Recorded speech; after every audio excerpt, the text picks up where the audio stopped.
Hey yo, hello everybody. Hey yo, whoa, whoa, whoa, hello everyone. Hello, welcome to the stream. Welcome to the stream.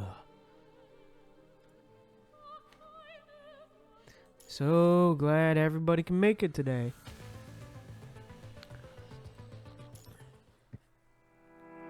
Yeah, today we're gonna be continuing the story because it's getting really good so far. So, yeah, super hyped to get it with you guys. To continue to go through it with you guys.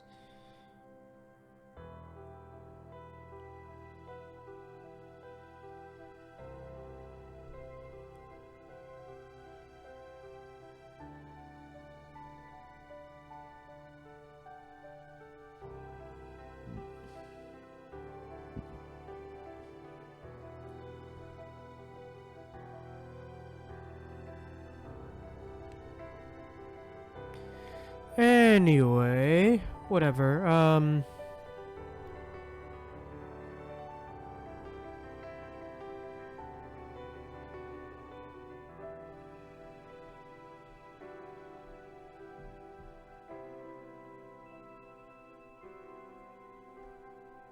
Anyway, super hyped and super excited to be with you guys here today. So, yeah, let's continue with the story of Spiral of Chronos. This is crazy. This is great so far. Anyways, let's go. Gazing upon reality.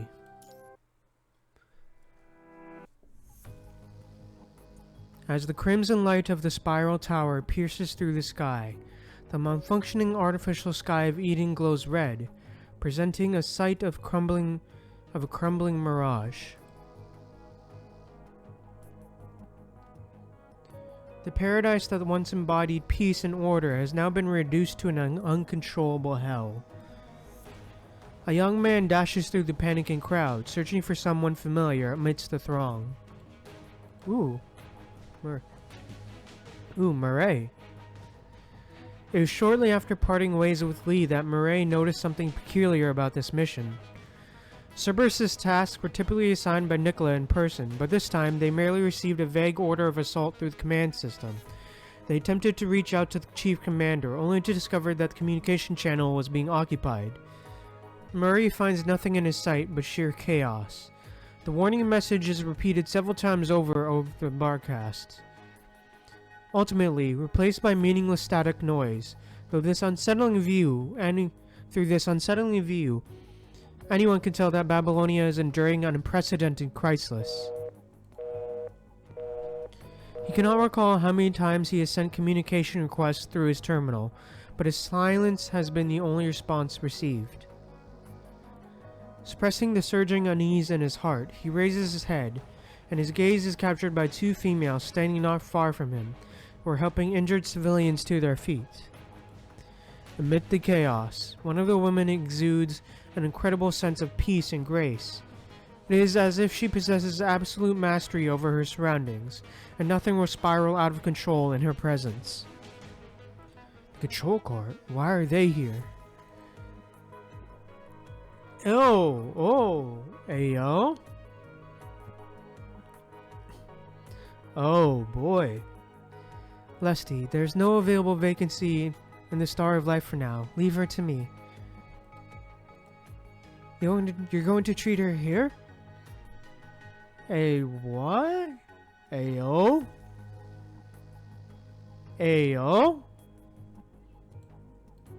Ishmael nods silently, wearing a composed smile on her face. The control court member named Lesty passes the wounded person in her arms to Ishmael. However, she seems not entirely convinced as her gaze remains fixed on Ishmael. Is there anything you're worried about? Not you. I mean the gentleman standing behind us. Your keen perception is truly impressive. I'm surprised that you've managed to notice things behind you in such chaos. Murray, intending to quickly end the conversation with some pleasant words, finds himself unable to do so as he looks into her eyes. There's something about the construct's gaze that penetrates his facade, compelling him to treat her with more sincerity. I just sensed your anxiety. Is there anything you're worried about? She repeats her question. I appreciate your concern. I can't reach my older brother and I've been looking for him here. Have you seen him around? Moraine pulls out Lee's profile from his terminal and shows it to them, but as Lesty looks at it, a frown appears on her face. Lee from Grey Raven, he's your older brother? Miss Ishmael, he's the one who attacked the landing pad just now, right? He attacked the landing pad? Please tell me what happened. Well, we received an alert about a fight erupting near the landing pad, resulting in several constructs being injured. After the assault, he commandeered a transport craft and departed for Earth. Technically, it's not the Control Corps' job to handle the situation, but that's the least we need to worry about right now. As Lesty fiddles with her hair, Ishmael senses an impending wave of complaints and realizes it's her time to intervene in the conversation. Would you mind if I explain the situation for him? Sure. Lesty answers her in a playful manner and naturally steps aside, her gaze still fixed on her senior. When we first received the order, we thought it was another false call resulting from an error in the command system. However, we found this video record from an attack construct after arriving at the scene. Ishmael projects a video through a terminal, revealing unmistakably that the man engaged in the fight against the construct soldiers was none other than Lee. Lee, could it be? Could it be that Lee was infected by his commandant? However, Murray quickly dismisses this theory as he recognizes the familiar look in Lee's eyes. It's the gaze he has seen countless times, the same expression Lee wears when he is about to charge into the battlefield. This could only mean he's at it again, doing the most dangerous thing without telling anybody. A conflicting surge of powerlessness and rage engulfs Murray's heart, soon followed by panic and sorrow. No matter how many moves he orchestrates behind the scenes, no matter the extent of his efforts, and regardless of the meticulous steps he plans ahead, he still cannot prevent his brother from charging into danger alone. A strong compulsion abruptly wells inside Murray, urging him to leave Babylonia and make his way to Earth, either to thwart his brother with his own hands, or enter that treacherous tower together with him. He can no longer bear the sight of his brother leaving for one more second. Thank you for letting me know. I have to go now. He turns toward the landing pad. Sometimes, knowing she should just watch Murray leave, Ishmael suddenly changes her mind and starts to talk, as if an inexplicable force is compelling her to do so. People choose to keep their hardships and sorrows to themselves rather than share them with their loved ones. Would you choose to do the same?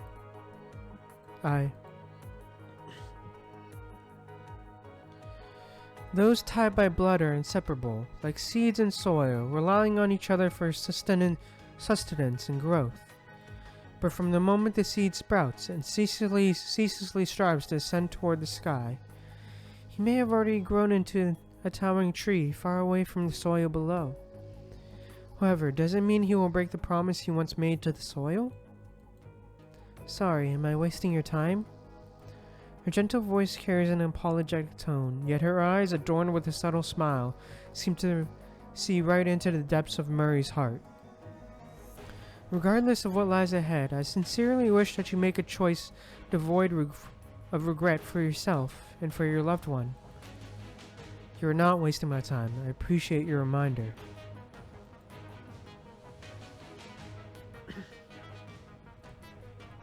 Grey Raven Commandant, can you reach my brother? Reach Lee now? An unexpected call suddenly comes through your terminal. The moment you answer it, Murray's figure materializes in the blurry image amidst the signal interference. The Murray you know always displays a composed and gentle countenance, but this time, he's not even trying to hide the anxiety in his eyes. He just requested my authorization to switch his frame. Was it your order or his choice? Somehow you detect no accusation or blame in Murray's words. He simply desires to hear your response, an answer he already knows deep down. He decided to enter that tower and resolve the radiation at its source. I knew it. He wasn't willing to tell me even till the very end. I didn't even have a chance to stop him. A bitter smile appears on Murray's face, his eyes turning red.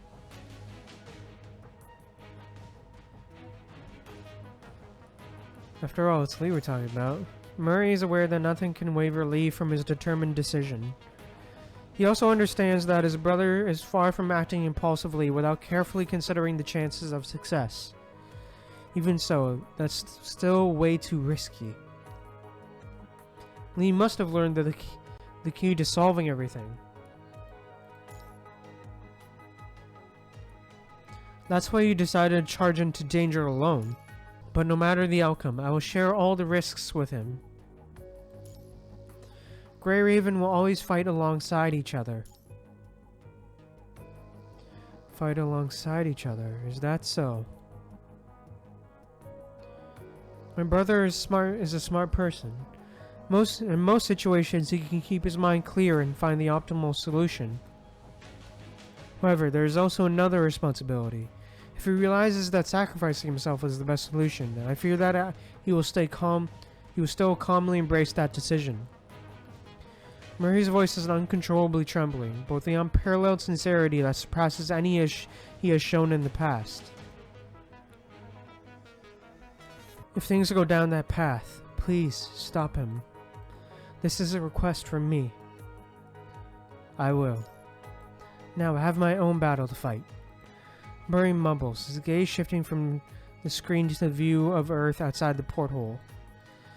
I'll leave my brother to you, Grey Raven Commandant.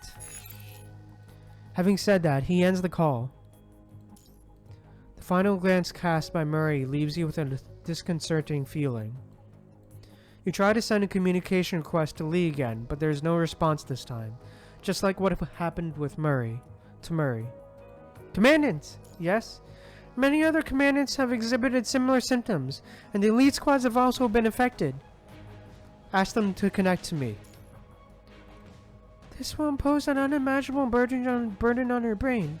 Once it exceeds its limit, similar to what happened to Commandant Simon, you will...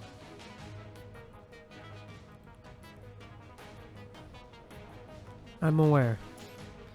But there's no other viable option left for us. You must prioritize restoring a portion of our combat power. Otherwise, more of our teammates will perish in vain. But... I will be careful and only connect to some of them each time. I'll keep you informed. Okay, but once you're nearing your limit, please stop immediately. I will. I'm counting on you to monitor my physical state, Liv. Leave it to me.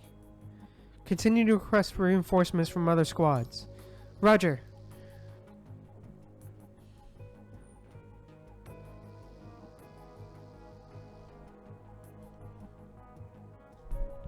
Mission complete. Mission complete. How's it going over there, Capt? On my way to the west side. I just received a call from Noctis Kyrios requesting reinforcements. I'm going to subdue the affected constructs there and bring them to Noctis Kyrios. One human connects to this many constructs alone? I will assist Commandant to share the burden. It will take us time to gather our forces, but we must not delay in taking action. Let's begin tasks within our capabilities. Also, ayo, let's go, Chrome and Kamui, let's go. Lucy and Liv are still the only active members in Grey Raven. What about Lee? I haven't heard anything about him yet. Noctis Kyrios mentioned that he switched to another frame and is headed to that tower. By himself? Why is he always pulling that stunt? At this moment, our only choice is to trust Commandant Lee. We'll head out to Sport Grey Raven. You can come to meet us once your job is done. Got it. Ugh, stay on your toes. You find corrupted roaming all over the shortcuts. Don't worry about me.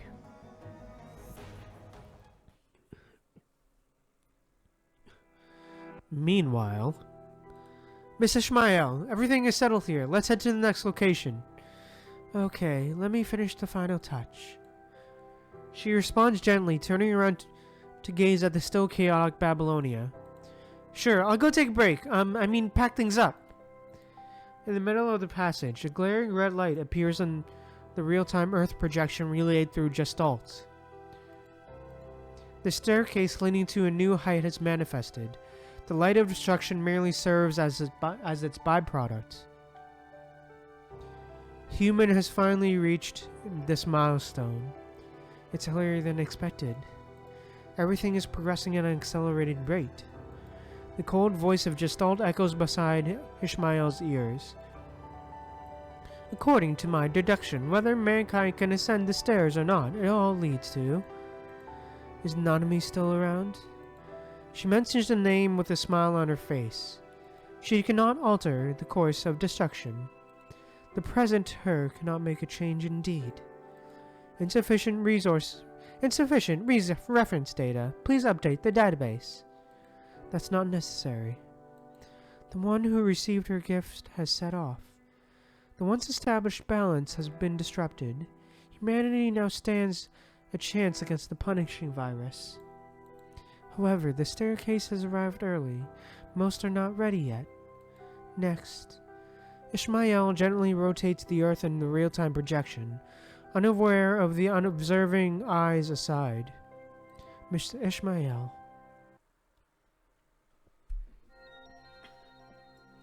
Ooh, Vonnegut. Okay. Von Nugget. Okay. It seems that the Spiral Tower has made its appearance. Yes, mister. The one-winged angel bows to the man before her. That lady, the merciful one, is likely to take action. Will she extend her hand to humanity? We need not intervene. I would be pleased to witness her assistance to humanity and learn about their last resorts. The Spiral Tower has manifested earlier than anticipated. If humans exit the stage ahead of schedule, the rest of our journey may become even more dull. But regardless of their survival, the Spiral Tower will undoubtedly exert its influence on the Ascension Network. Thus we, as the ones intricately connected to it, will also experience the effects. This is a trial not only for humanity, but also for the Ascendants. The filtering process itself is constantly changing and evolving, and so are the criteria. To meet the requirements, we must implement our preparation in advance. Bring that recruit over. There are matters I need her to confirm. Finally, we meet again.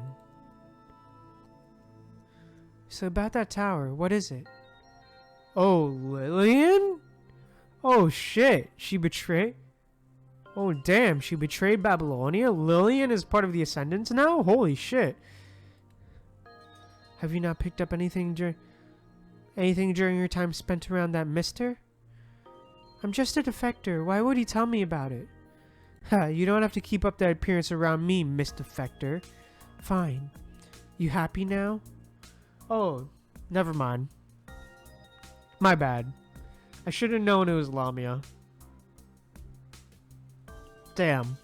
She got me again, bro. Damn, Lamia got me, huh? You happy now? Much better. Welcome back, Miss Lamia. It has been a while. Didn't you say that already last time? Fate has brought much upon you and me, and so does this time. Let's not talk about this. You really don't know anything about that tower? That mister still doesn't see me as his ally, so no, not that much.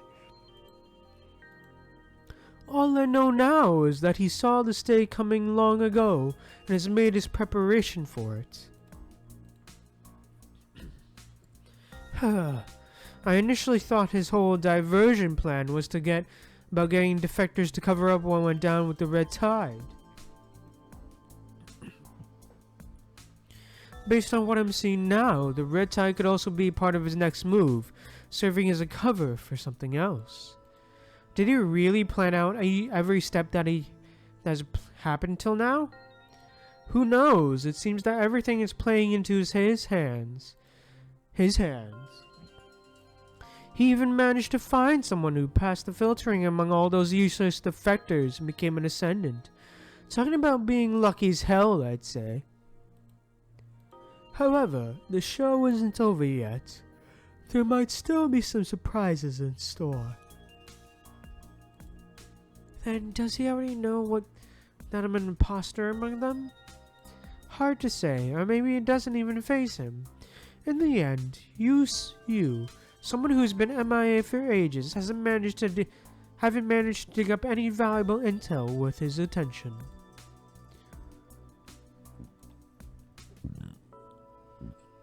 Oh, my bad. Wasn't it your idea for me to go undercover as a defector? How have things been on your end after we separated? He filled me in on the details about Luna and left the decision making up to me. Then I passed the options along to Luna. She should have already left the moon by now. Well, as I was caught up with Luna, were you busy entertaining Lethos and his special guest the whole time? Most of the time I was just roping in some defectors for him, but later on even he didn't have a clue what to do with that guest. So nothing achieved. That's not necessarily true. Oh, what have you dug up? Tell me about it on your way to meet Luna. Oh, it's mostly about Lethos. Turns out they've churned out a bunch of copies of his mind. That's the kind of technology that agent has. If the current Lethos dies, he'll just use one of those mind copies to bring him back.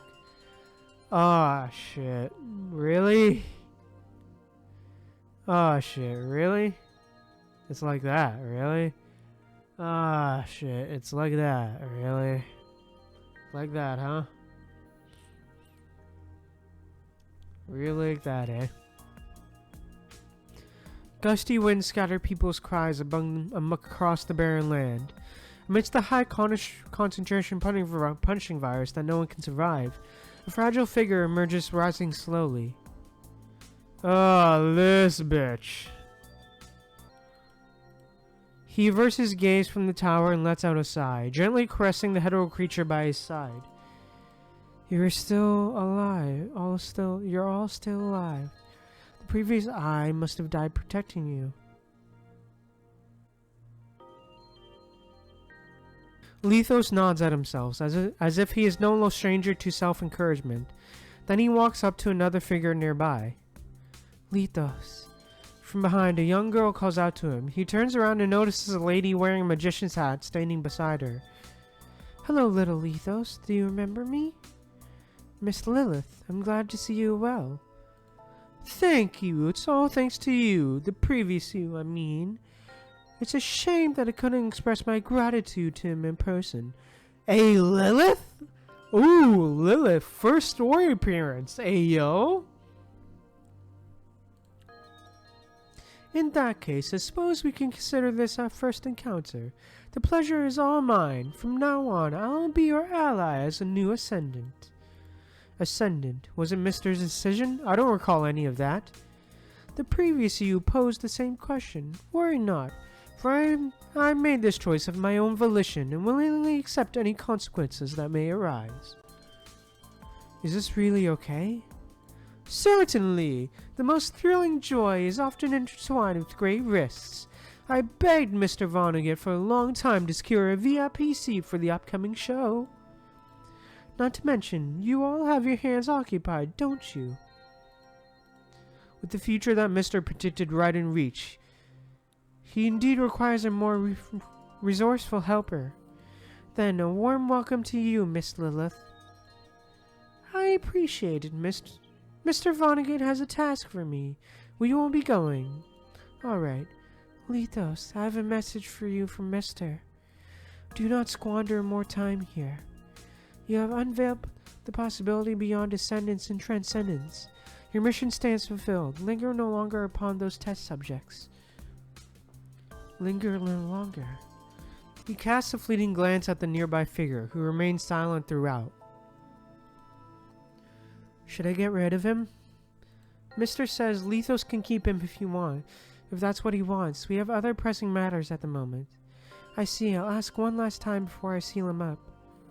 Cinderella gives him a faint nod and leaves with Lilith. Beneath the crimson sky, only Lethos and that tattered figure remain. You heard it. This will be the last time I ask. This tower has validated all of Mister's predictions. No one is able to make a difference facing such a calamity, be it humans or constructs. It's just like what you've seen before, only those who hold power can call the shots. It's been a long time since you were thrown off the train, and I'm the one who's been taking care of you so far. Oh, no? It's time for you to make a decision, Mr. Monster. Oh, yeah, oh, known? Broken hearts. Hey, let's go.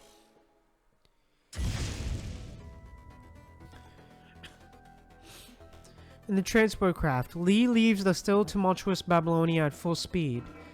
The radar blares incessantly, signaling imminent danger.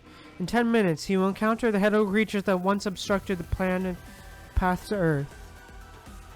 Ever since the Puella Force Park catastrophe, Hedo creatures have acquired the ability to fly and asserted their dominance in the virus-laden airspace.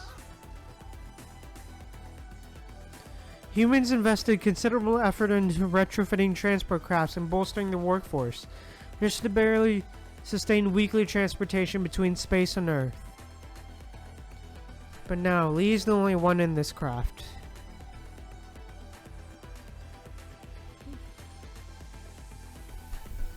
Despite his expertise in transportation,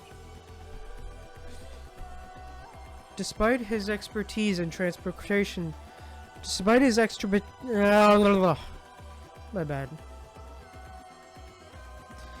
Despite his expertise in transportation crafts, the forthcoming battle will prove arduous. He may even lose his life before reaching the intended destination. Making direct contact with flying Hedo creatures in 8, 7, 6. It is impossible to break through such an overwhelming number of enemies head-on. Ascend first, and then look for a suitable location to land. This is undoubtedly the correct decision, considering the unpredictable nature of the enemy's potential attacks. It is wise to utilize the aircraft's speed advantage to buy more time. Just as Lee is about to pull a lever, excruciating pain engulfs his entire mind, ripping free his chest and left sides of his body. Ayo? A powerful vision overtakes his sight, revealing the imminent collision of the aircraft with the Hedo creatures, set to occur within mere seconds. Amidst the explosion of the engine, the remaining half of his body plummets along with the wreckage of the craft. The intense pain stretches his nerves, as if the experience were truly happening. In order to maintain focus, Lee plans to deactivate his pain receptors.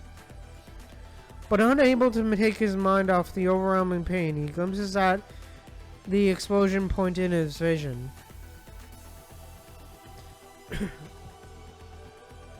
He spots an unknown creature at the rear of the craft, its abdomen emanating an ominous glow. What will happen if he attacks it? Lee wonders about the potential consequences, yet he cannot afford to test his thoughts in this critical situation. Speed up and charge in. What? Lee's body moves instinctively, faster than his mind can process. With deft swiftness, he lifts the security lock of the craft's cargo bay and discards everything within it. Upon contact with the cargo, numerous Hedo creatures violently explode. If Lee weren't there were there to decrease his speed and ascend, he would face the same fate as the shattered freight. But he's no time to dwell on the ifs. As the craft giant gains descent acceleration from the reduced weight, he begins to lurch fiercely and plummets to the ground. Hold it there! Lee catches the lever with his strength to keep the craft's head up, fighting against the ruthless pull of gravity. The craft charges into an ever denser swarm of Hedo creatures. Wings flapping noises come from above, almost rendering the engine's roar inaudible. At least he bought himself some time to catch his breath. Almost no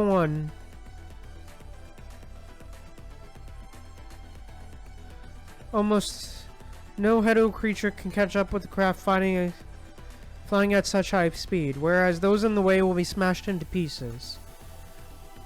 Was that a vision of the future or a memory of the past?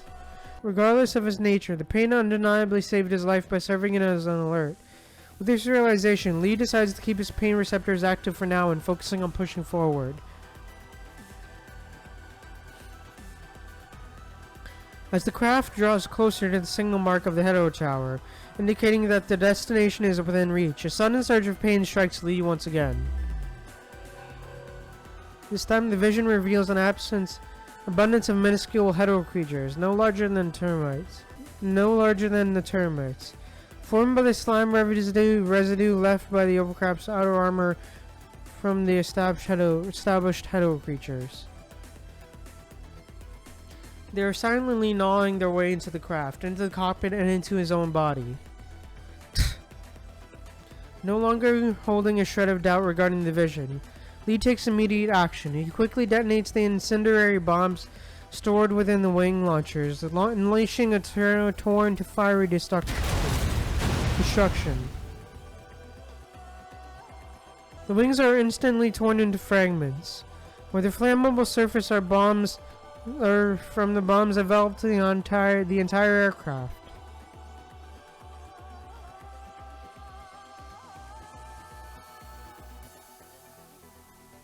The blast has undoubtedly reduced the Hedo creatures to ashes. However, it comes with an unfortunate consequence. The entire craft is transformed into a colossal blazing metal coffin. As the craft is still wobbling due to the blast, a new vision befalls, bringing with it another wave of excruciating pain. This is the price the vision exacts, subjecting him to mental torment, pushing his mind to the edge of fracture, and only to have him mended by the relentless force of pain time and time again. In a fleeting moment, Lee recalls the scene where Commandant struggled to regain consciousness by using broken glass to inflict pain. What a reckless fool, he thought back then. But now I'm nothing different.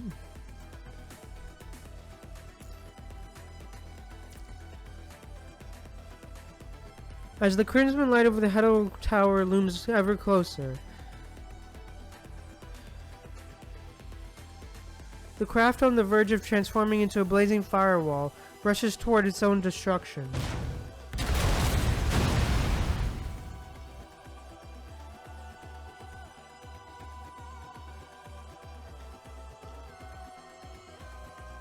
Lee quickly seizes the parachute and he prepared after seeing the vision. In one swift motion, he kicks open the cabin door and propels himself into the open air. A deafening explosion erupts behind him in the next moment, its flames blossoming fiercely. Hey! Cool guys don't look at explosions! Ignoring the persistent phantom pain coursing through his body, Lee opens a parachute and swiftly extracts his weapon. With determined focus, he unleashes a barrage of gunfire upon the Hedo creatures relentlessly pursuing him. The crimson monsters swarm around him, as if they have discovered a delectable feast. He realizes that relying only on his weapon is pointless, as their numbers overpower them. Even the special parachute proves ineffective in shielding him with another assault. Shielding him from their unrelenting assaults. When Lee reaches a height of 100 meters above ground, the parachute is completely ripped apart, leaving him defenseless against the pull of gravity. Almost there!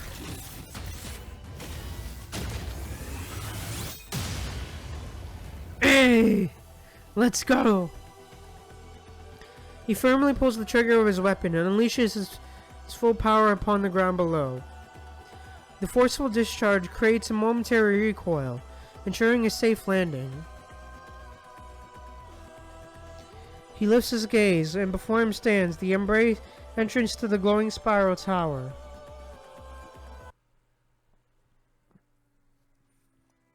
Hey, let's go. We're going in.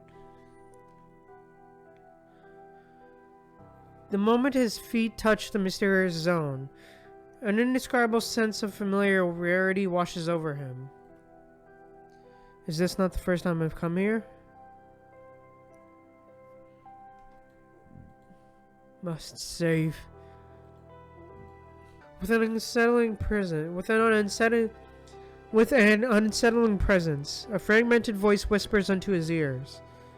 Don't, Commandant will die. What? Murray will also... Those words, traversing a great distance, resound with cries woven with layers upon layers of regrets, their echoing ominously, bearing dire warnings of an impending future. Hey, let's go.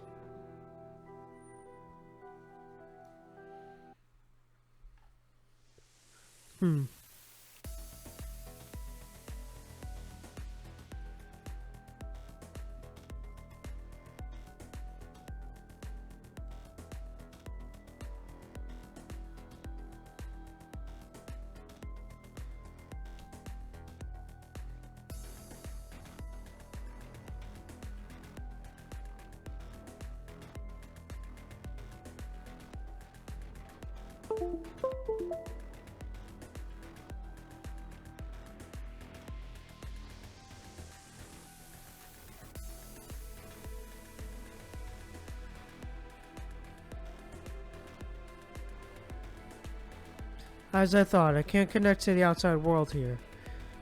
The space seems to have been altered.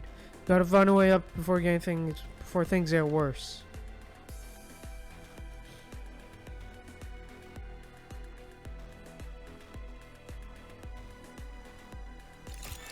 Nothing serious. Oh shit. Focus. Don't think you can escape my sight. No way out.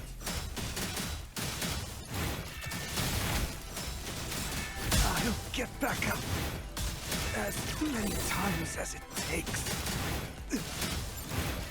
No, I'll get back up as many times as it takes. Let's restart that.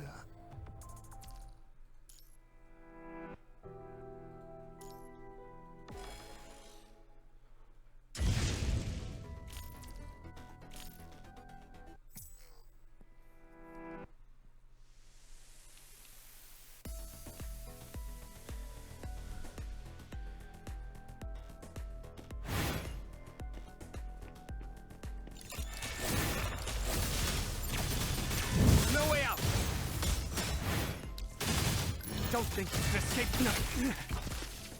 I have no plan to fall here. I'll get back up as many times as it takes. Time is under my control. Damn.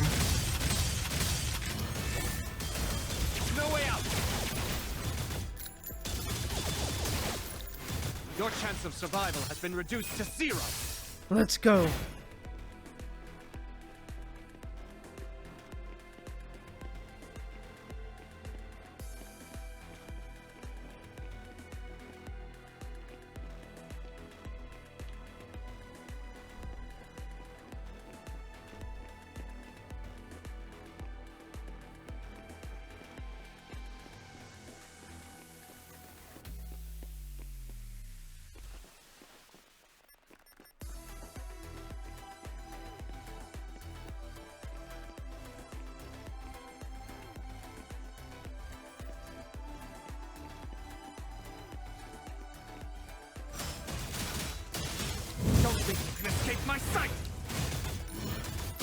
Time is under my control!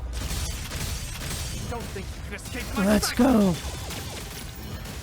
Your chance of survival has been reduced to 0. Cease your existence.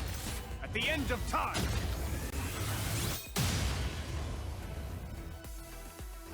Let's go.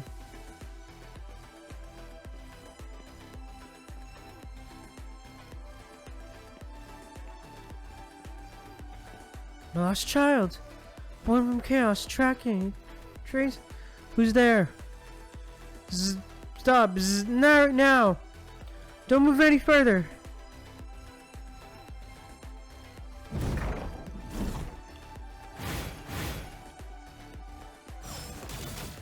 I'll get back up as many times as it takes. I'll get back up God damn. as many times as it takes. Time is under my control. Don't think you can escape my sight. And here. Let's go. Annihilation. Abnormal gravity. Damn it, I can't break free. Is this a forced connection? The stability of mind is rising. Can't be. Nothing serious. Focus.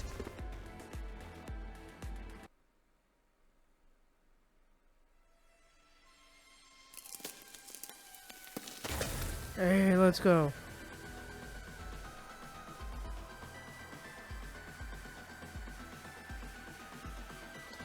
A blinding flash of light engulfs his vision.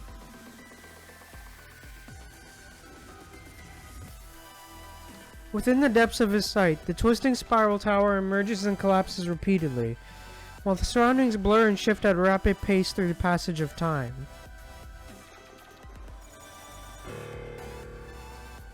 As helpless as an unguarded dike, he can only resign himself to being devoured by the deluge of information, awaiting its relentless consumption. Ayo? The familiar feeling throws him back to that simulated battle. Yet every fiber of him is being acutely aware of the palpable sense of reality that envelops him. Ayo? Before him, an infinite array of fleeting time fragments unfolds, each as insignificant as a droplet dissolving into water.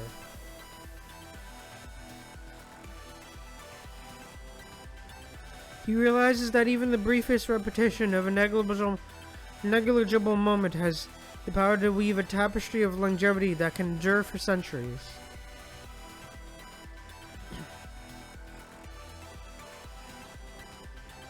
However, these fragments of information, regardless of their brevity, length, or complexity, still cannot be pieced together in a coherent whole. If what he surmised holds true, that this is not his first attempt, but rather another try after countless failures, what awaits him at the end this time? How many... Hey, yo! How many more failures must he endure before he can finally uncover all the missing fragments? Or will he not even be able to survive a mere moment of mind overload? Yo?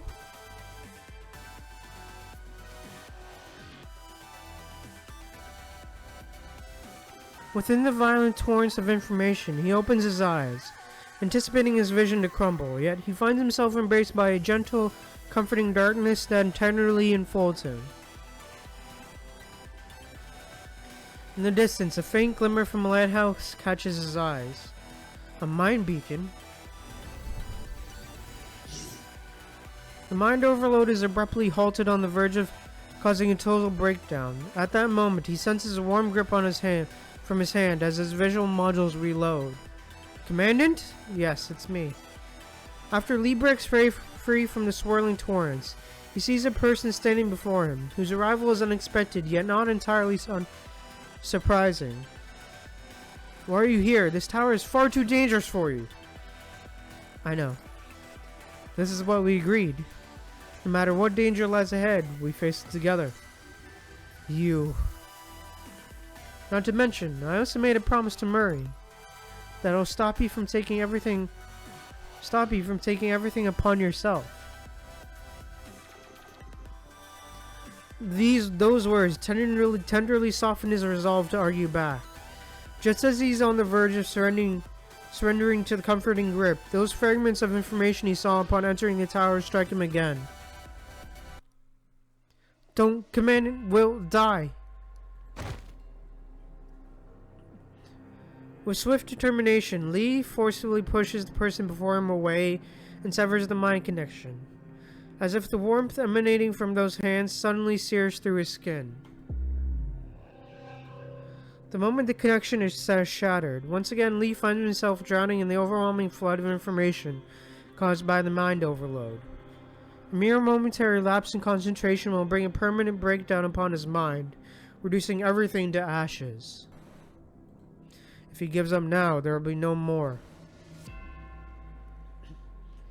Distant sighs and the weariness of torment beckon him to halt, but the prickling pain from those fragments of information relentlessly propels him forward, refusing to let him rest. Commandant will die for... This is not the first failed attempt, nor the first time to bid farewell. What? The enigmatic figure responds only with silence and walks toward the distant whirlpool. Wait! Desperate to halt her departure and seek answers, he reaches out his hand, but the sight of blood staining his palm catches his attention. Unlike his blue vital fluid, the blood is bright red, suggesting its human origin. Commandant! I'm right here. Suddenly, Lee realizes that the blood on his hand has inexplicably vanished, as if what just happened was nothing more than a haunting nightmare.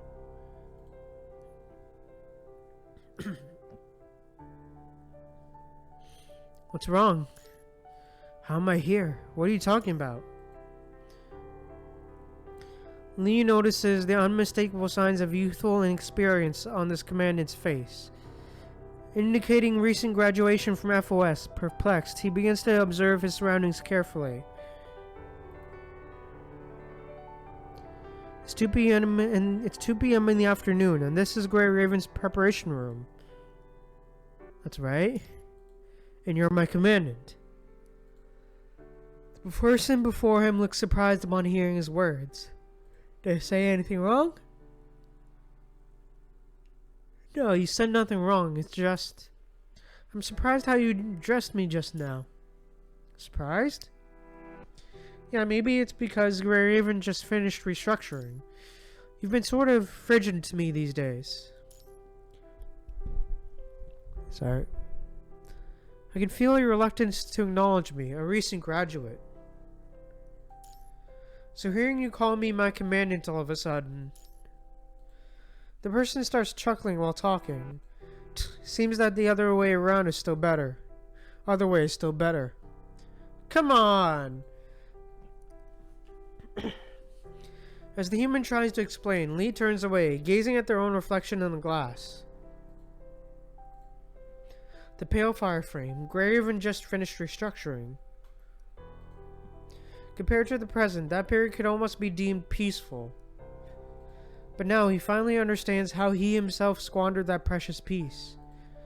Stubbornly pushing ahead alone, he shielded his heart from Murray and perceived every commandant as nothing more than a mission-dispensing machine adorned with a pretty title. Wow. He never once considered the possibility that someone else could become his family, bearing an equal weight in his heart as Murray. Commandant, what's wrong? Do you have any wish?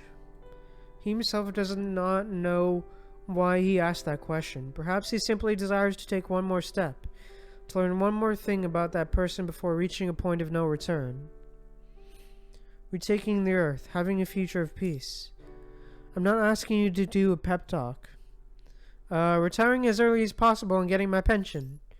Can you just give me one that is actually achievable? Then your smile? What? My wish. I want to see you smile more, Lee. You will scare off everyone with that intimidating look on your face. Oh, damn.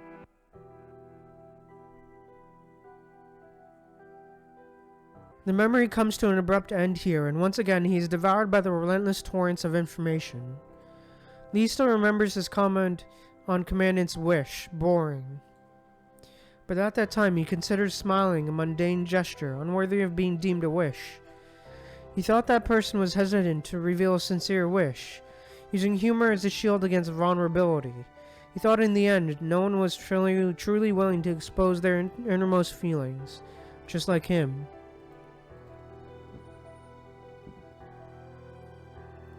Not until much later did he realize that he had been projecting his own negativity onto others, distorting his perception of their intentions.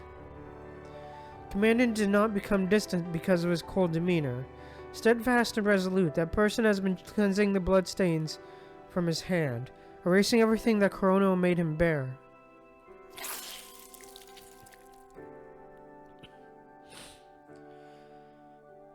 But now his hands are tainted with blood again.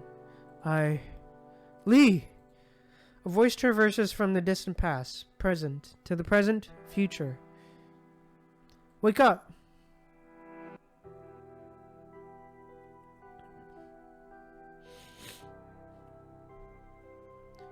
Once again, darkness enshrouds the torrents of information, yet the distant glimmer from the lighthouse continues to guide him. However, weariness weighs heavily upon him, hindering his advance. Do not surrender to the deception of information. Commandant is here.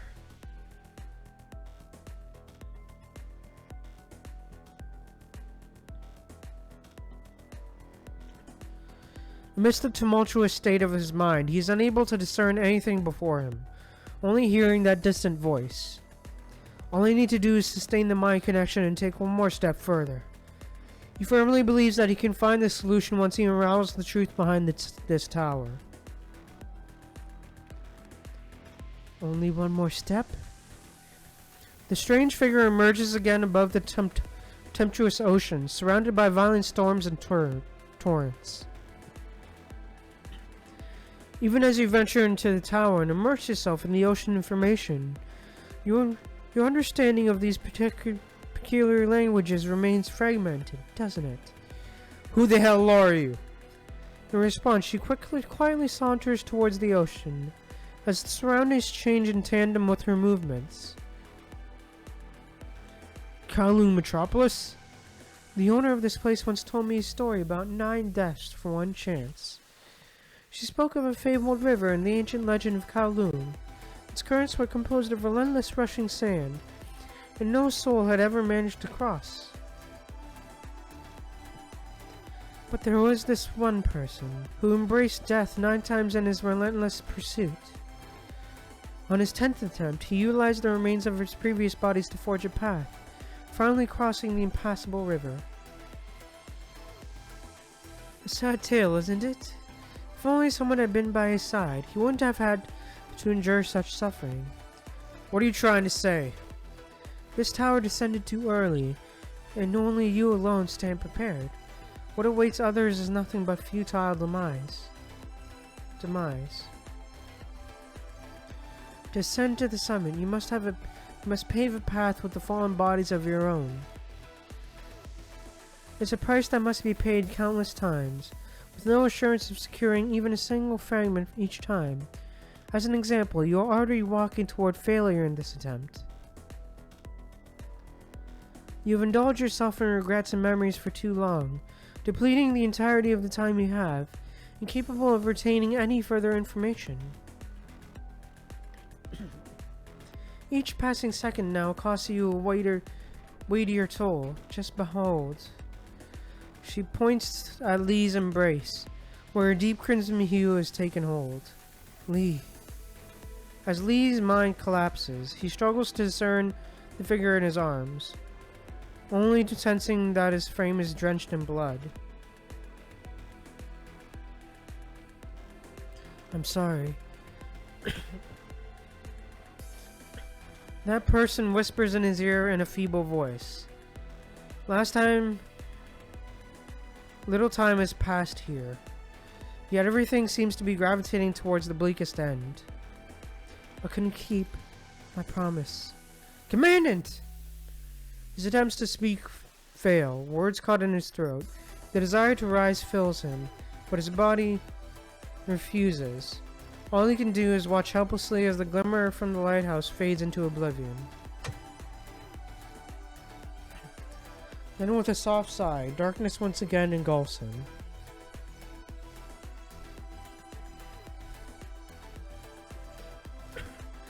Everything returns to turbulence, even that mysterious figure dissipating into nothingness. Her departing words hang in the air, a declaration tinged with despair. You must reach the starting point to grasp a slim chance of change. However, given your present state, this may just mark the conclusion.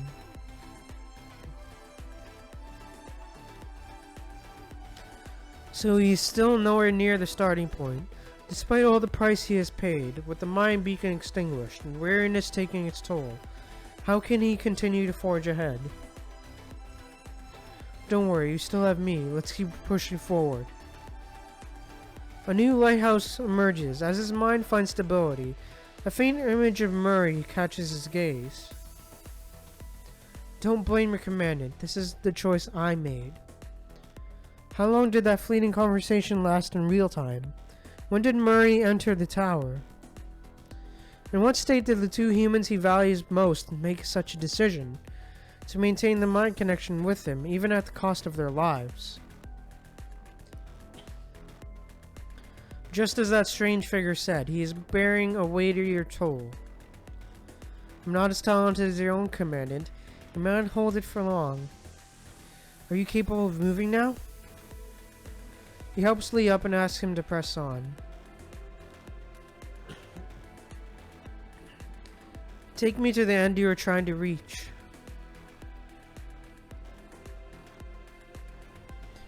If you believe you can find the answer you're seeking there, I'm with you. You sacrificed so much to earn a chance at life. I want to protect you at any cost. The life you selflessly safeguarded. I'm going to return it in kind. Don't return it this way. He yearns to retort, yet he finds himself incapable of uttering a word. Merely moving forward already pushes him to his limits. Given his current state, what can he even achieve when reaching that starting point? Start anew and try again, even if failure is predetermined. Amidst the fragmented voices echoing along the path, he tightly grasps Murray's hand, heading toward the spiral hub where information converges. Thank you.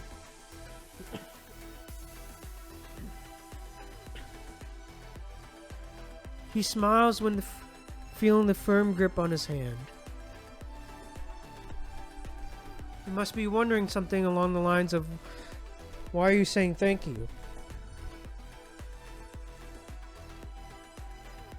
Because you always treat me as a child. As Murray supports Lee, the two stumble forward. Everything is fine, just some scratches, no big deal. You don't need to worry about me. All you need to do is stay safe. You never tell me about your adversity.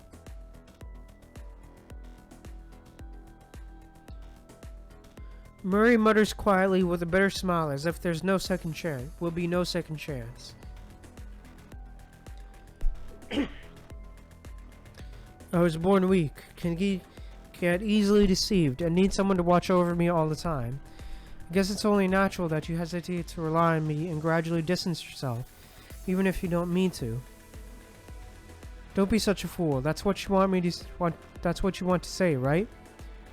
But you know what? When I stare at your back as you walk away, it throws me back to the moment when our father left. Oh, damn. Murray and Lee's father left him? Damn. What a deadbeat dad, bro. When I was little, I once asked you if you had no choice but to leave us for a chance of surviving. Was it because of my illness? Because I was a burden to him? You denied it, but you've borne all the burden on your own, never telling me a thing. Because I was a useless burden. I thought back then, if only I could become someone you could rely on and share the hardships with. He emits a quiet cough, and blood trickles from his nose, staining his immaculate suit. Now, you're finally willing to rely on me once. At the end of this tower, only the starting point of everything, the two brothers stop. It makes me so happy that I'm finally able to help you. Even if just once in my life. He crumbles into pieces with a smile on his face and leaves collapsing visual module.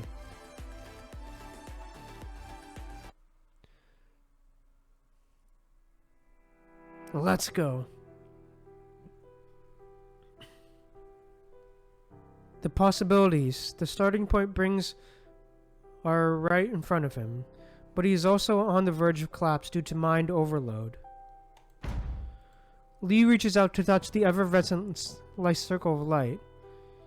Scenes that have flickered past him are now clearly presented to him. You've once again paid this price to reach the starting point. How many more times does this person you treasure so much have to be sacrificed before your body can forge the way to the top of the tower? No matter, as long as you don't give up, I shall continue to watch over you as the gatekeeper. Go, read her message and let history replay itself. Message. In the Crimson Virus, the dancing message transforms into readable text. To the person carrying heteromer shards who is able to read this. You will be able to find data on the language of the punishing and its high-dimensional properties recorded here. As long as you can speak its language, you will be able to send messages into the past and maybe prevent this disaster from happening. I know you have experienced a lot of sad partings along the way, but don't give up. There's still a chance to save it all. This is my gift to everybody, the gift of the future. And now you don't need to read any further. Time is ticking. Go and extract the data. Well, on the off chance that you're not in a rush,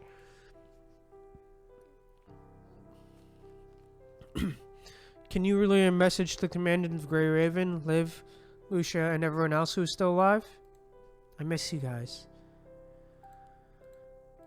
There was once a girl who lived here, a girl who loved humanity, and to protect those whom she loved, she was willing to sacrifice herself in exchange for a chance to leave a message here. You cannot let her down and waste this opportunity. The language of the punishing. Message. What's this? Was this the cause of the sense of deja vu and premonitions? Then this time I'll have to. He redesignates all his computer and power. Just before reaching the limit, he shouts into the past. Hey yo, cutscene, let's go!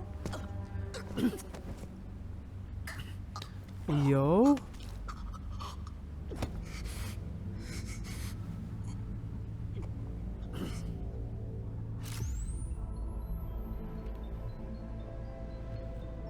Hey yo. Oh yo, it's like a picture.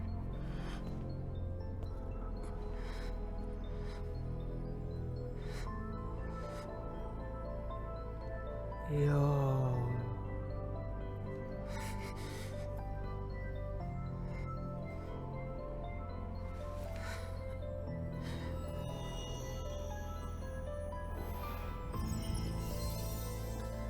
Oh, yo. Are those all his memories? From all the timelines and stuff?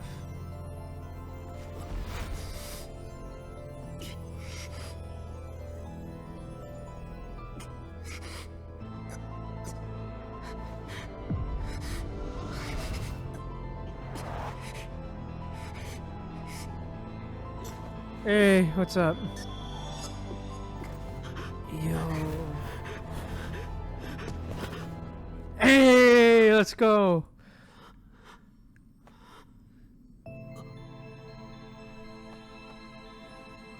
Hey. Really good, man. I'm sorry.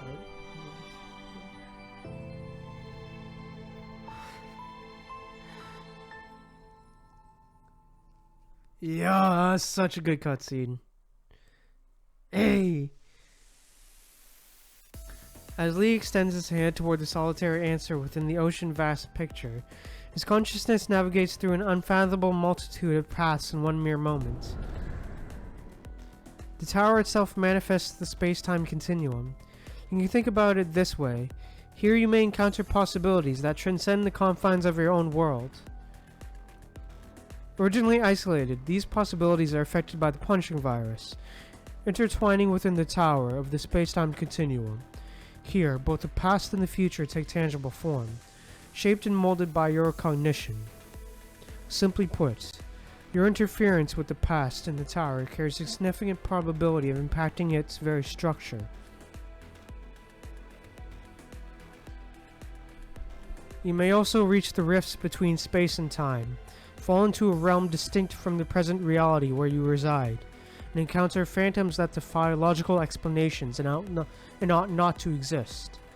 Such matters are not for you to linger upon. Break free from the confines and search for the true path leading upward amidst a boundless array of possibilities. As the answer is derived through deduction, the surroundings begin to fade. In the form of ever-shifting blocks, the structure within the tower constantly repeats the cycle of collapse and re-establishment. That once distant and fragmented voice becomes tangible and distinct in this very moment.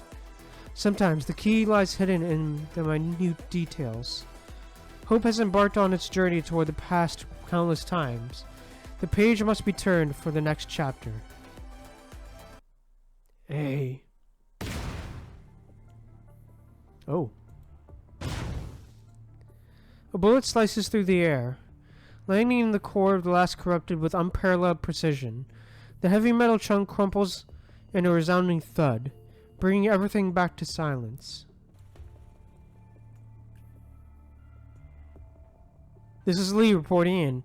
I've cleaned up all the corrupted in Area C-20 and I'm ready to return. Copy that. The clearance operation Area D is at 80% completion. Let's rendezvous at the temporary headquarters once the task is finished. No corrupted reaction is detected in Area B. The ESO device has been set up. I'm heading to the next location. Got it. On my way to the rendezvous point. The nearby corrupted signals have all vanished. After Lee ends the communication, he secures his guns back onto his belt, frowning at the wound on his leg. I let my guard down. Not foreseeing a punishing conversion probe positioned perilously close. He got infected inevitably while trying to destroy it. Despite the minor injury, his infection level has already receded within the safety threshold thanks to the timely treatment. Ugh. An unusual surge of pain emanates from his inver device, coinciding with a momentarily overload within his mind. Yet just as swiftly as it appeared, everything normalizes as if nothing has occurred. Suddenly, Lee's attention is captivated by some new data lying in his mind. What's this? It's a sequence of seemingly garbled codes, arranged in a manner that evokes an indescribable sense of familiarity. A hunch begins to form within him as he is reminded of the cipher he and Murray once used for their clandestine communication. Hey, welcome, Misto. Welcome back. Could it be? There! These are coordinates? He and Murray are the only ones who know this cipher, but this does not look like a message sent by Murray. Instead, it appeared in his mind out of the blue, without any known source. Confusion envelops Lee's heart. An inexplicable pull compels him to investigate the coordinates, as if guided by an unseen hand. According to the map, this location is less than 2 kilometers away. The message showed up with uncanny timing, almost as though the sender had prior knowledge of Lee's presence in the area during this precise moment. Anyway, I should go check it out first. It looks like I'm going to take a detour.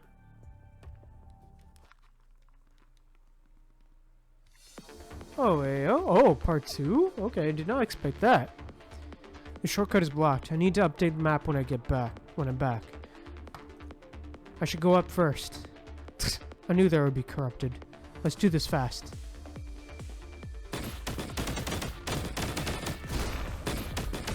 I'd advise giving up. Still trying to run. Hey!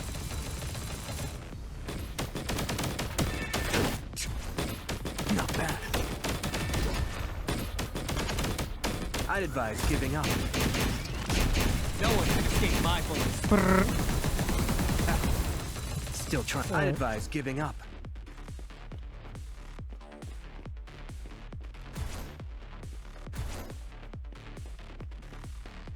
Great Gavin. I love that.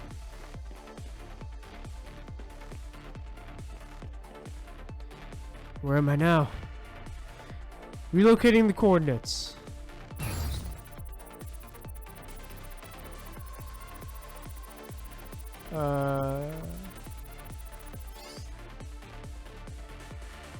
Found it. High level corrupted reaction is detected ahead. Is this a distress signal? How can there be an ionized signal in this area? There you go.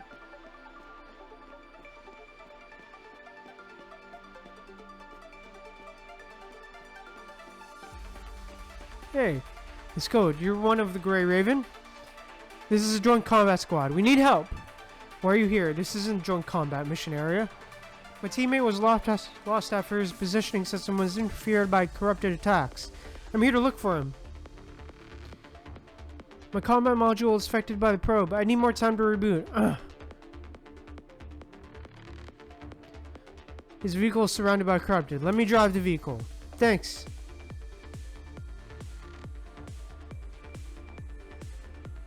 I'll take care of the corrupted. You go save him. Got it.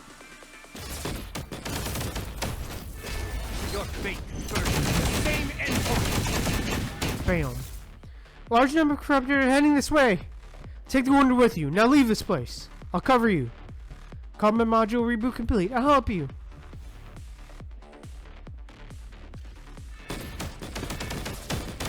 Okay.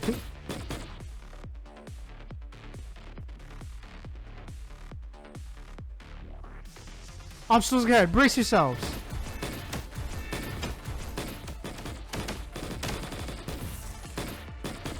Oh shit. Still trying to run.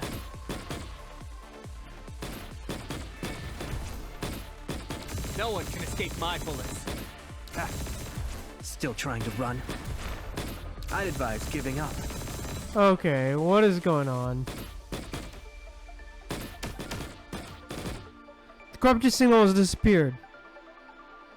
Your assistance is greatly appreciated. Speaking of which, are you also heading to the temporary HQ? This location is shown by the coordinates. I need to leave first.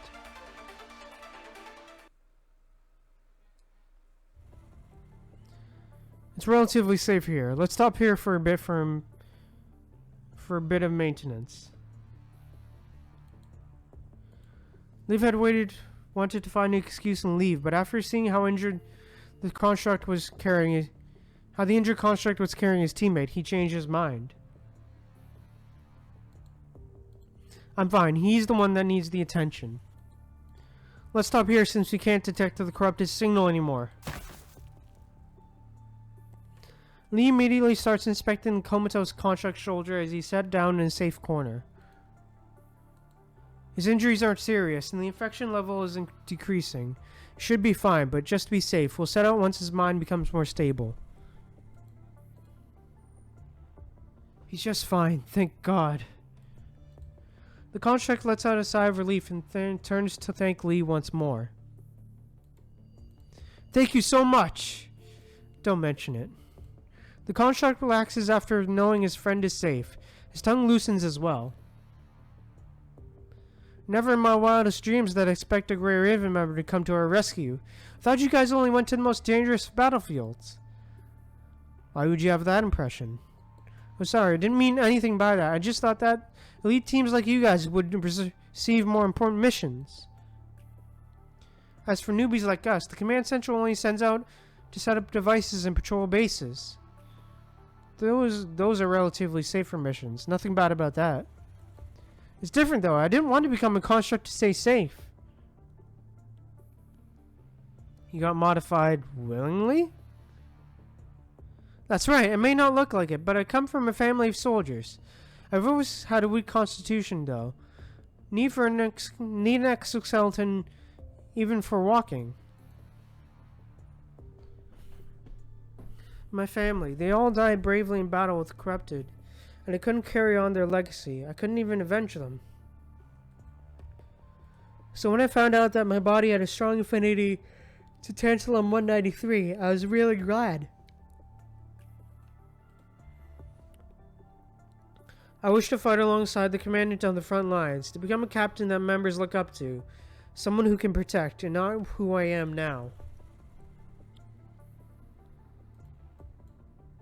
Someone who couldn't even save his own partner.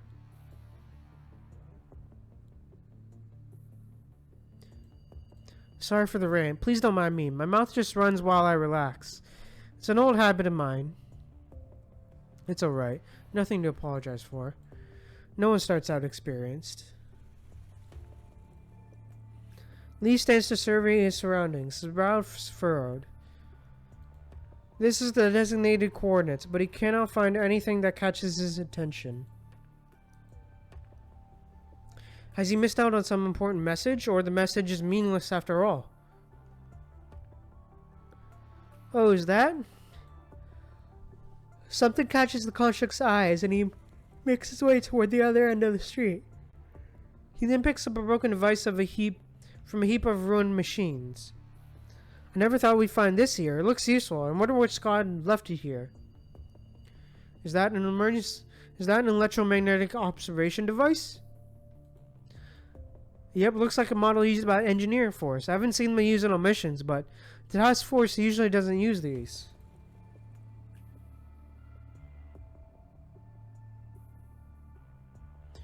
If the navigation system malfunctions, this can serve as a backup navigator. My team member was bad with directions in the first place. If we had found this earlier, maybe we wouldn't have been in danger. After all, it's not affected by the punishing virus. As long as you can collaborate the imagining, it's a good way to find your bearings when the navigation system is down. It's just the same that these aren't really designed to be portable. If it was smaller, we would be able to take it with us as a backup for emergencies. For emergencies, huh? I'll try to modify this when I have time. Hey, yo. Oh, whoa.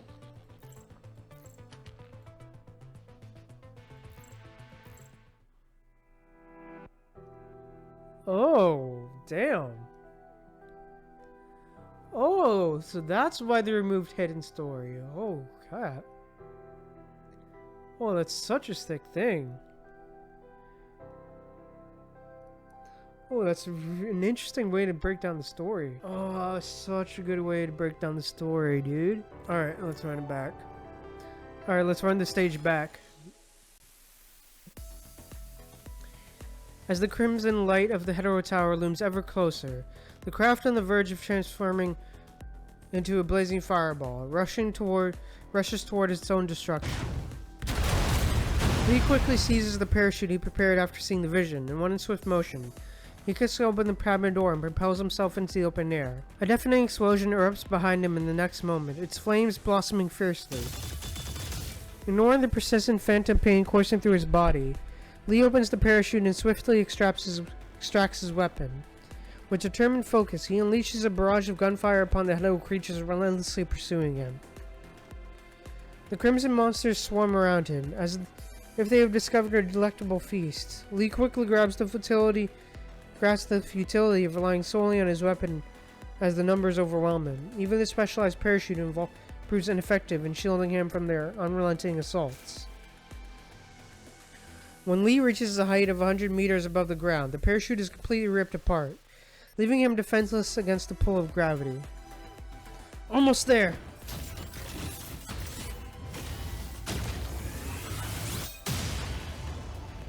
He firmly pulls the trigger of his weapon and unleashes its full power upon the ground below. This forceful discharge creates a momentary recoil, ensuring a safe landing. He lifts his gaze, and before him stands the entrance to the glowing spiral tower.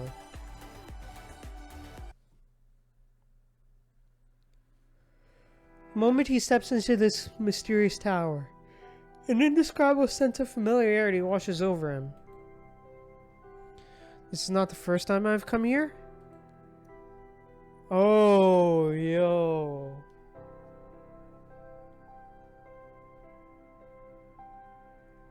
Oh, this makes so much more sense. Even his own words possess a sense of deja vu that cannot be ignored, leaving him with a disquieting feeling. Nevertheless, he must hold it back and push forward in the face of an imminent and unknown threat.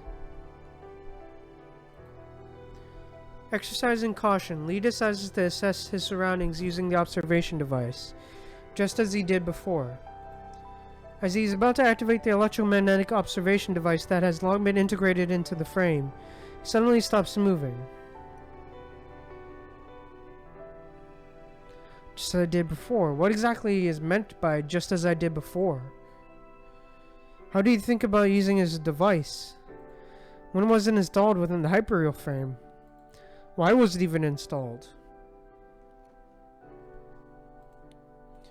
As Lee delves into his memory, he easily finds the answers to all these questions. However, an unsettling presence lingers, casting a shadow over his recollections. He is only certain about one thing. The seemingly inconspicuous device will prove to be an invaluable aid during his time in the tower. But even Lee finds himself unable to unravel the source of this unwavering certainty. For now, he can only proceed cautiously, while harboring a sense of skepticism in his heart.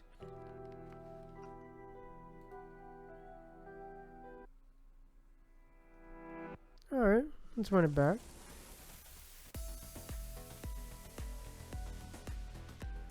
Proceed with caution.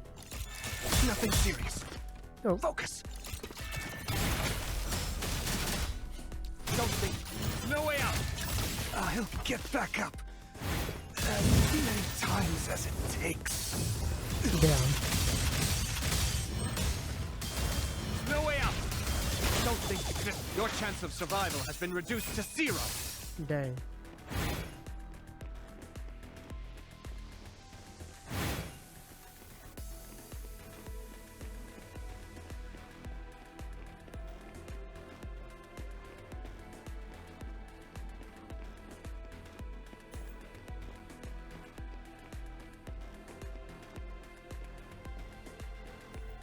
Clues, huh?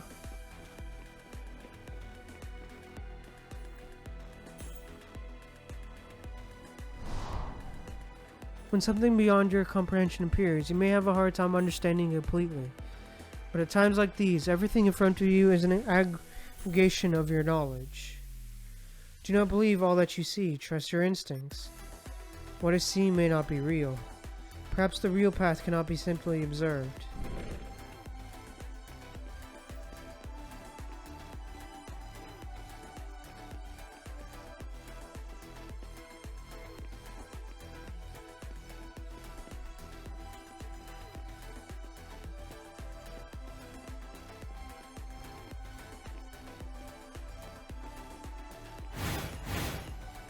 Ooh. Oh.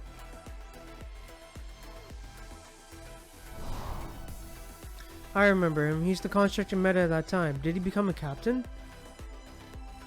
If you can never see the hidden road ahead, you'll never arrive at the destination. This is the wrong route. Don't be deceived. The right path, truth, is often hidden in the past. You found it. Please keep going forward. Please keep going forward for me. What about you? I want to go back home. Where is home? The construct projection falls silent.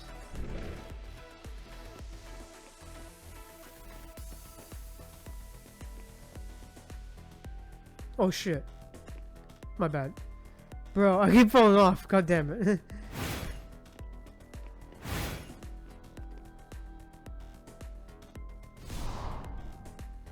Born from chaos, tracing. Stepping into this place without knowing anything, an endless loop that is more painful than death awaits you. Stop right now! Don't move any further! Once trapped in the wrong time rift, you will be lost inside forever. This is not the destination you are looking for. Just like I thought, the real path is over there. Well, damn.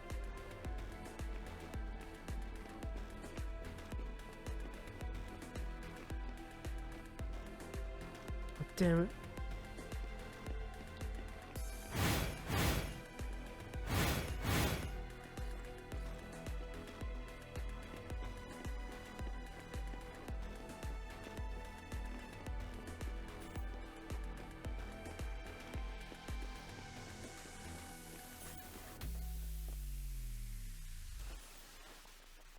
Trust your instincts. I never trust that unfounded theory, but it did give me a hint. Observation is determined by theories. Different observation devices will see different things. Oh, damn.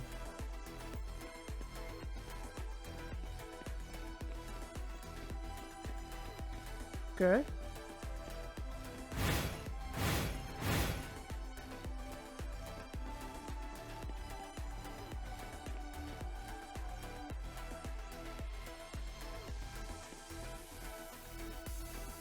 Okay, where the hell am I supposed to go?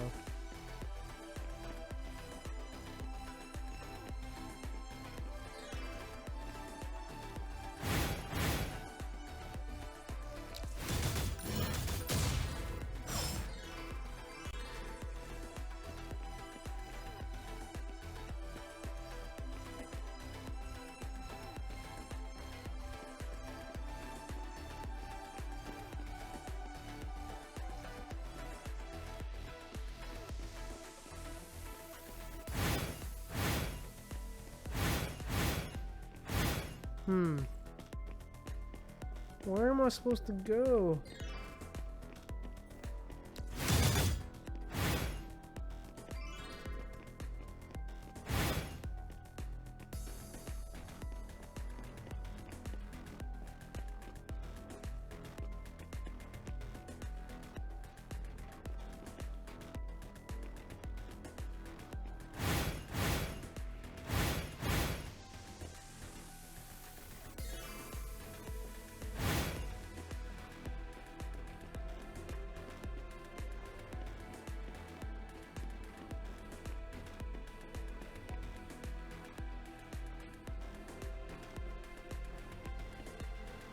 God damn it.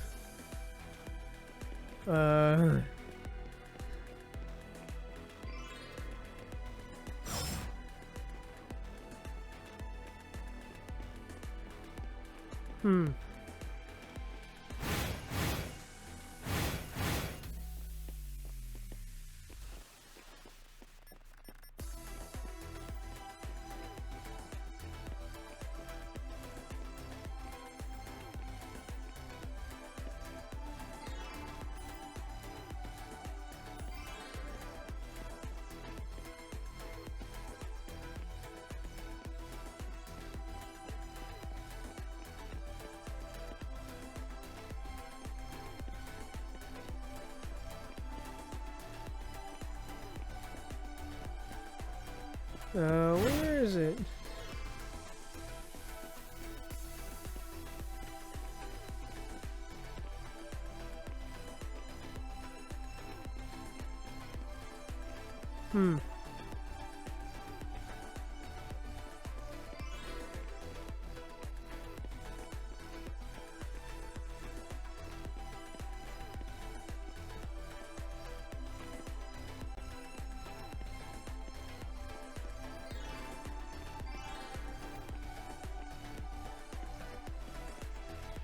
Oh.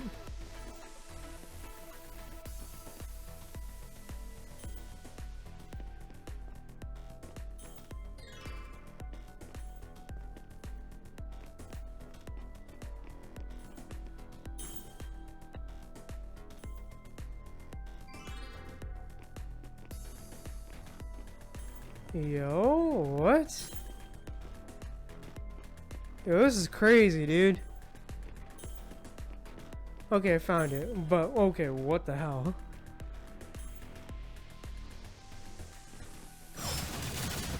cease your existence. At the end of There time. we go.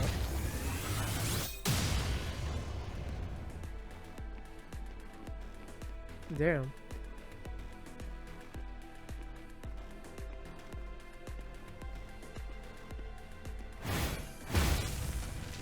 Oh shit.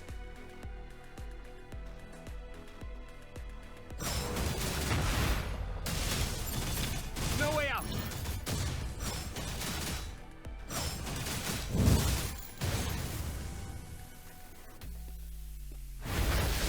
Time is under my control. There you go. Don't think you can escape my sight. No way out. Your chance of survival has been reduced to 0. Let's go.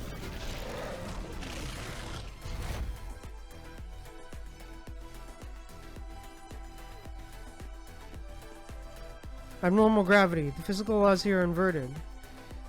Damn.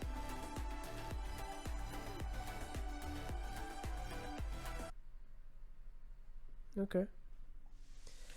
By utilizing the electromagnetic observation device, all the complicated gravitational changes and abnormal spaces in the tower are now visible. Even the passages that were hidden by the tower are there clear as day.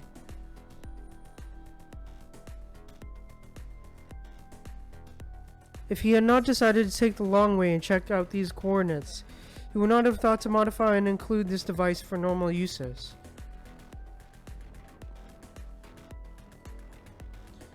It all seemed like a coincidence, but Lee could feel it, that something or someone was guiding him from above. Lee looks up at the tower, but the top remains out of his sight. He cannot even be sure that all he sees now is reality. This tower, it keeps changing. You feel that this tower is not merely conjugation of the punching virus. Its interior is a completely different space than what is on the outside, as if it's a living being hiding in the dark, observing everything. It sees all that happens, all the challenges Lee had overcome, and decisions he had made in the face of danger. He knows that this is an absurd train of thought and that his past self would never even entertain the possibility of it. Even though he has survived countless battles, there will always be new and unknown risks, and current theories and experiences may not always be correct.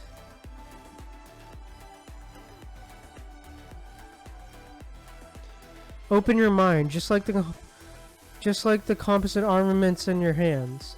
You need to be prepared for every possible scenario from the start. The tower itself manifests the space-time continuum. You can think about it this way. Here you may encounter possibilities that transcend the confines of your own world. When something beyond your comprehension appears, you may have a hard time understanding it completely. But at times like this, everything in front of you is an aggregation of your knowledge. Do not believe all that you see. Trust your instincts. A familiar voice resonates in Lee's mind. Along with this voice, the over-realistic visions flash before his eyes once more. Unbearable pain accompanies these visions, stronger than all the others he has experienced. He clenches his teeth as he tries to suppress these overwhelming emotions, venturing forward. Those were not his reality. He has one mission and only one, which is to get to the top of the tower, prevent the catastrophe that is to come. And if there really is something that is observing him, then it will probably be waiting for him there. Hey. Alright.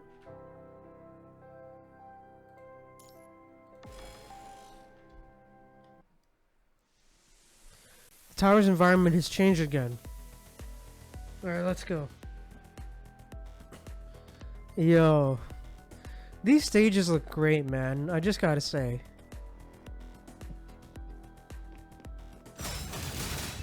No way out.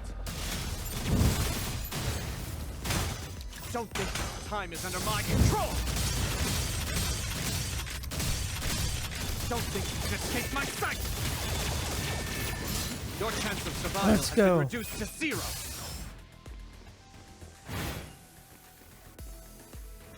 The barrier is just a false illusion created by my own perception. Guess I won't be able to go past it in regular ways. The structure looks somewhat familiar. Ever since I came here, I seem to be able to understand the language of the crystals. Okay, I won't lie. The colorization of those crystals actually looks super good, man. I love the colorization of it. But I still need the corresponding codes to decipher this language. Did I see something similar elsewhere? No way out!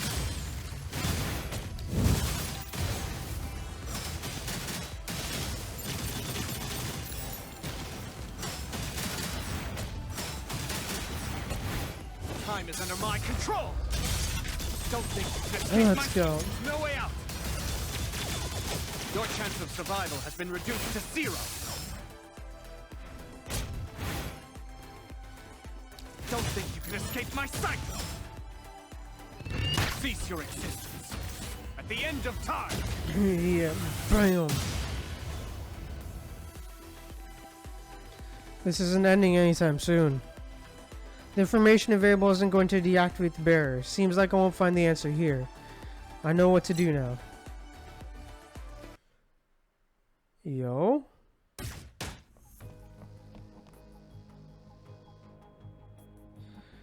He runs for his life through the dark underground factory. A shower of bullets and lasers strike from behind. Sparks flying from the metal racks they hit.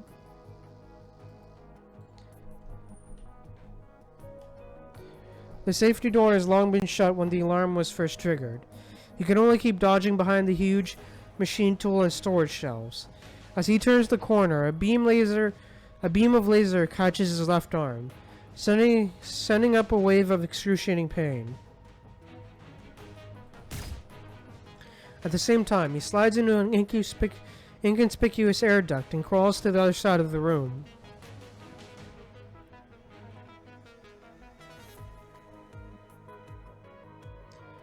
My clothes. You'll have to come up with another excuse. Murray seems to have noticed something recently and looked like he had something to say to Lee. Murray's situation is also worsening again. He cannot make him worry anymore.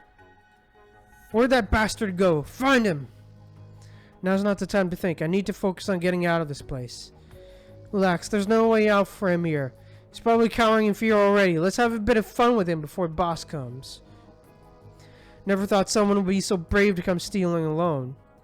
1, 2, 3. So we got 4 shots left. Lee wipes away the bloodstains outside the air duct. With a roll of gauze in his teeth, he bandages his wounded arm and starts counting his ammunition in the corner of the room. Lee, do you copy? What's your situation? Hearing his teammate's voice from his tiny terminal, Lee lowers his voice to reply. I have the target, currently evacuating the site.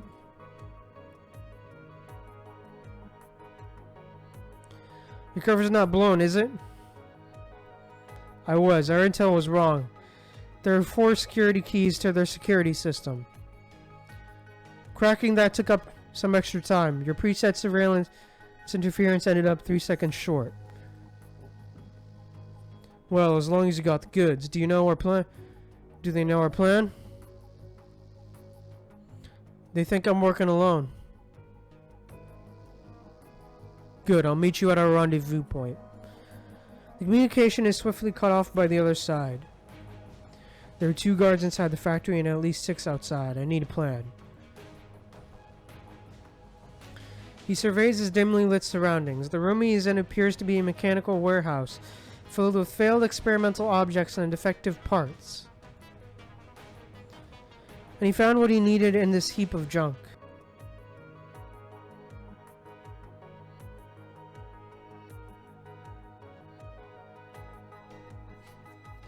There's blood!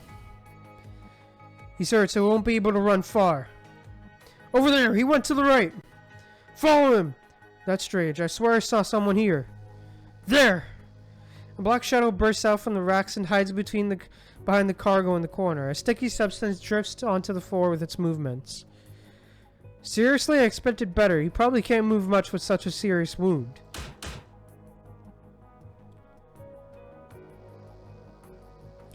They laugh maniacally as they fire 2 shots into the corner. Make sure he's still alive for questioning. Wait, that's not... They approach the corner, only to find that what lay in the pile of cargo is not the wounded intruder they expected, but a broken humanoid machine.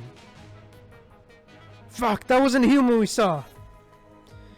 It's a defect from the warehouse! Impossible! Why was it moving? Wait, where'd that bastard go then? You talk too much.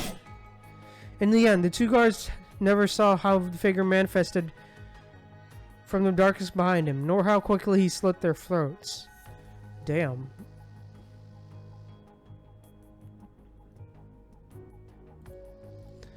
Lee sheaths his blade back into his belt, freely letting the 2 lifeless bodies slide down to the ground. He fishes out a keycard and leaves without a second glance.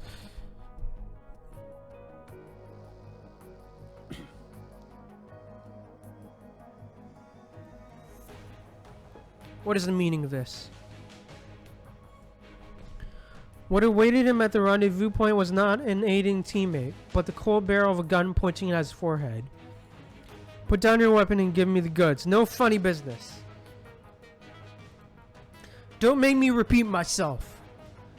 Lee takes out an object from his pocket, a storage device in the shape of a stick. Very good. Satisfied, he inconspicuously lets out a sigh of relief as he takes the storage device from Lee. He then puts on a show of pity. I'm really impressed with your abilities. It's a real pity that you must die today. Is this why you withheld information? Lee's heart pounds in his chest as his body starts to grow cold. The wound he hastily treated had opened up while he was escaping, and he starts to feel faint and weak from the excess blood loss. He grits his teeth, trying to regulate his breathing.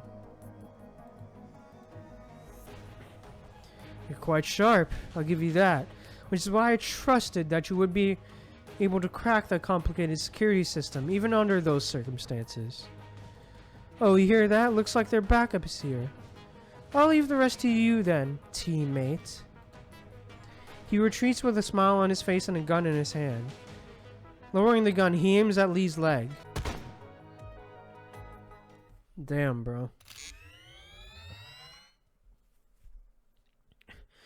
Infection level decreasing. Calibrating basic function modules. Audio module calibration complete. Lee! I'm going to put you down now. Please wait a moment while I heal you. Someone is calling me. After a round of dissonance, Lee can faintly hear the calls of his teammates, Liv and Lucia's voices. My memory is all scrambled. Is it because of the infection? But he cannot reply to the calls. The punching virus messed up his visual module.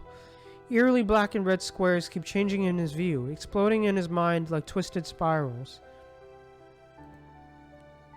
Immense pain hacks away at his will as the punishing virus devours his thoughts. It tries to take over his mind, and Lee gives it his all to try to remain conscious. He uses his body to block Tifa's last strike, and the punishing virus invades his frame through the wound. It is only thanks to the connection with Commandant's mind beacon that the infection level did not exceed the limit and is starting to decrease. Liv had performed some emergency treatment on Lee, and they are currently waiting for pickup in a safe corner of the subway station. Visual module calibration complete. Lucia, who's usually calm and collected, is now fretting with worry. Lee's never seen her this anxious in all his time as a member of Grey Raven.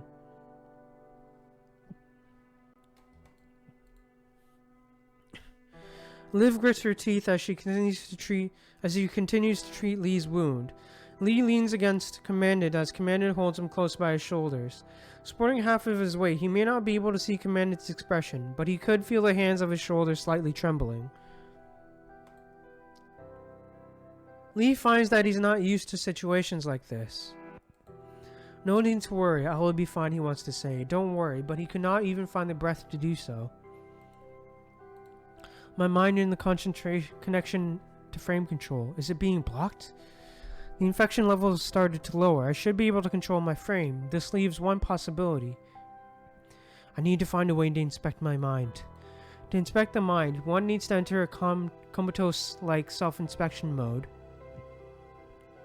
This means that there will be a period of time when he has to cut off all sensations to the outside world. He would be powerless in the face of danger. How foolish would it be if it all ended here, but... In desperate times, the most efficient strategy is to abandon those who have lost their mobility and evacuate. If needed, those members can also be used as bait. That is one of the unspoken rules of Chronos. Although the speed of the evacuation is severely hindered, and they have been surrounded by corrupted several times, Greyraven does not entertain the thought of abandoning him for even a second. Entering self-inspection mode means he will have to cut ties with the outside world, but he has Greyraven by his side now.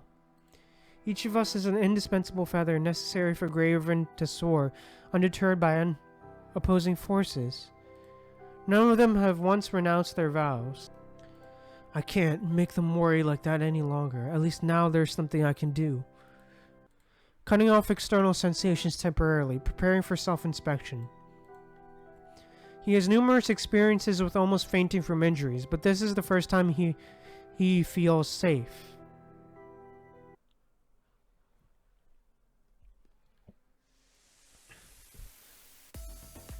What appears in front of him is not his mind, but a realm of chaos. What was that? A moment of data error? Is this caused by the punishing virus?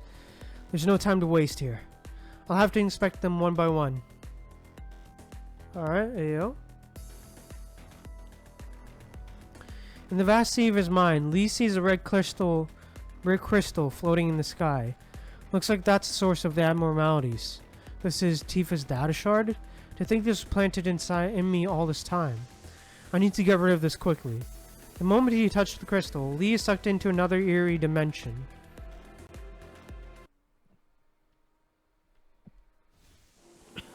Oh, let's go.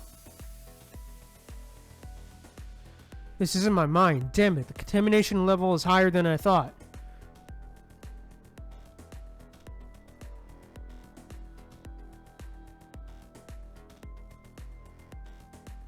Yo? I didn't expect you to still keep your sanity. You'll be trapped here forever. I've no time to play with you. Oh, ayo? Not bad. If you could have mastered powers earlier, why would Commander still be alive? We were meant to witness the dawn together, but when Commander died, the world fell into an eternal night. Oh, yo, a Tifa Boss remake? Ayo, what the hell? No one can escape my bullets. Yeah. Still trying to run.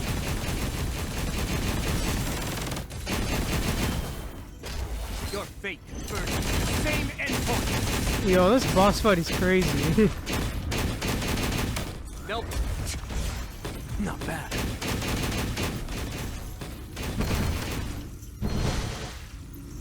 Sorry, I'm so sorry. Now it's your time to feel it. Getting your heart pierced by these thorns. Consciousness is getting messed up. Not bad. God damn.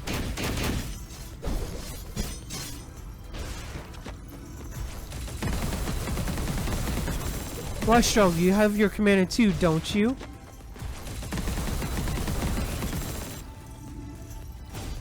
I'll never let that happen. Not bad. Your fate Bro. burns at the same I'll wait endpoint. to witness the day you fall into despair. Oh god, jeez. Bro, this boss fight is... Okay, yeah, this is gonna take a while for me to get to. Yeah, I'm getting my ass beat.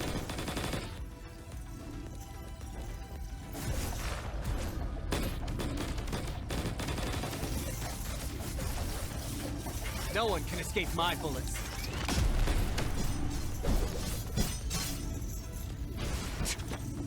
Not bad.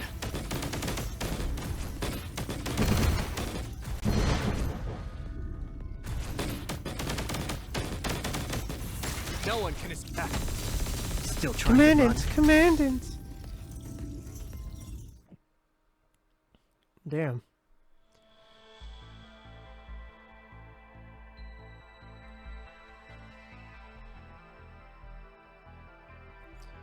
The gray starry skies and murky tides slowly fade away. The corrupted realm constructed by Tifa's thoughts starts to crumble, reverting to the original state of Lee's mind. The dark swamp returns to Tifa, whose body is already in pieces. With her mobility lost, she can only crawl on the ground with all that's left in her. The disintegration of data which composes her starts at her fingertips, slowly edging up her limbs and dissipating into thin air. It's over. No, not yet. I can still... I've already destroyed your memory shell and core parts. The only thing that's left there is your memory data. And how that is disappearing too. You can't control a frame that doesn't belong to you. No, looks like you still don't understand. What was once Tifa's left eye is now just a bottomless pit of darkness. She starts to laugh madly, with a maniacal grin plastered on her face. I saw them here, your memories. You're also someone who's willing to do anything to achieve their goal, aren't you? When you were in Chronos, and even before that, the blood, the bodies, the betrayals. And now you're part of a weak little team like a normal person. Must be hard, isn't it? Rather than task force, I think the purifying force is more your thing. Since you're used to all of that already. I realized that we were the same when I saw your memories. You cannot bear to lose someone dear to you. And for them, you're willing to perform those worst deeds. When you finally lose your dear family, friends, and commandant, you'll remember what I said today. And then you'll...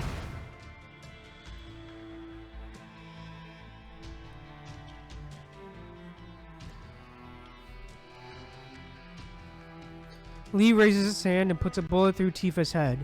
All that is left for her of her dagger flickers twice, before exploding silently into nothingness. That's enough. Everything comes to a sudden stop like a movie on pause when the gunshot resonates in the realm.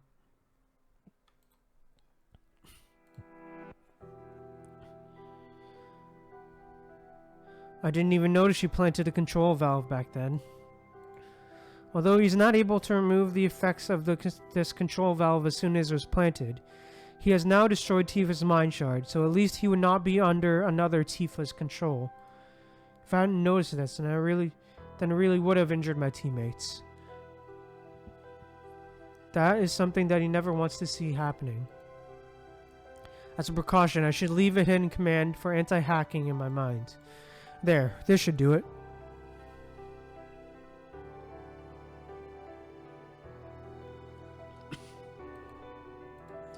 As Lee leaves the self-inspection mode, he finds himself already on the transport craft with his teammates' help. And that vile woman from Cerberus, who's covered in wounds and sitting right opposite to him, smirks at him. Look at you, Lee. You've seen better days. Let me return to the favor and tell you that you've seen far better days. Forcing himself to sit up straight, Lee refuses to interact with the person in front of him anymore, and looks at the commandant, who is also on the transport craft and currently reporting back to HQ through an electronic screen. When you finally lose your dear family, friends, and commandant, you remember what I said today. He cannot ever let that happen, and because he does not know what dangers and battles the future may hold for them, he cannot let his guard down at all times. From now on, I'll have to thoroughly inspect all the weapons and equipment Grey Raven uses before battle. And when we get back, I should make an emergency comms device for Commandant as soon as possible.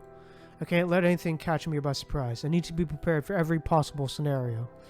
As only basic treatment was performed on his injuries, he feels excruciating pain originating from his wounds, as his sensations gradually return together with his consciousness. However, Lee's thoughts are still as sharp as ever, calculating all possibilities and formulating contingency plans. He's a member of Grey Raven. He does not have to fight alone anymore. Yeah, bro. Hey, yo, yeah. think I'm gonna end stream here because I'm a bit tired from today. I'll be honest.